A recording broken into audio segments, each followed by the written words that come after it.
Alex and I first decided to do this topic of prevalency of rape in third world countries, and more specifically South Africa, I kind of had the same thought process that I had always had about it. I knew that it was a lot more common for females to be raped and sexually assaulted in those third world countries than it was in America. But until actually researching um, the topic more extensively, I didn't realize how terrible and gruesome it really was. I found a specific story about a girl named Anine Boyson. I don't know if that's how you pronounce her name, but it's the best I can do. And she was out drinking at a bar with a couple of her friends on a Saturday night, and on her way home from the bar was attacked by a group of men and was ultimately raped and mutilated to almost the point of unrecognition. Um, they slit her from her stomach all the way to her genitals and left her to bleed out, but she was found in time to be taken to a hospital and at least attempts to try to revive her, but they were unsuccessful and she ended up dying.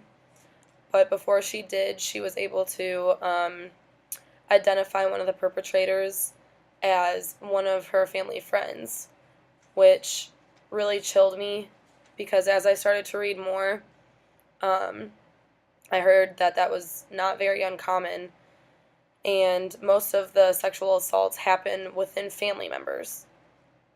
Um, I read that it's very common for fathers to take their daughter's virginity because they have the thought process of no other man should have her until I have, which is absolutely disgusting. And if you really think about that when you're laying in bed at night, taking everything for granted kind of puts things in perspective.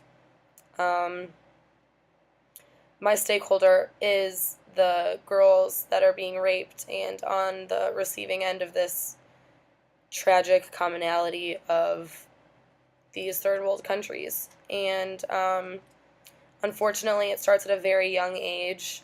Children who are even 2 or 3 years old can be sexually assaulted by male family members, and it doesn't stop at all. I read stories of 80 and 90-year-olds who are still being sexually assaulted by their grandsons because they knew that they were weak and couldn't do much about it.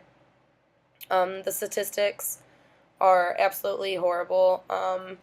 Not even half of these assaults are reported.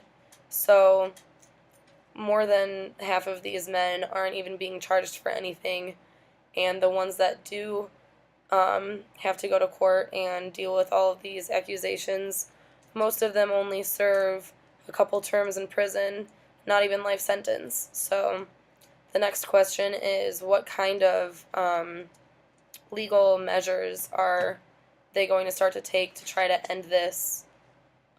Absolutely.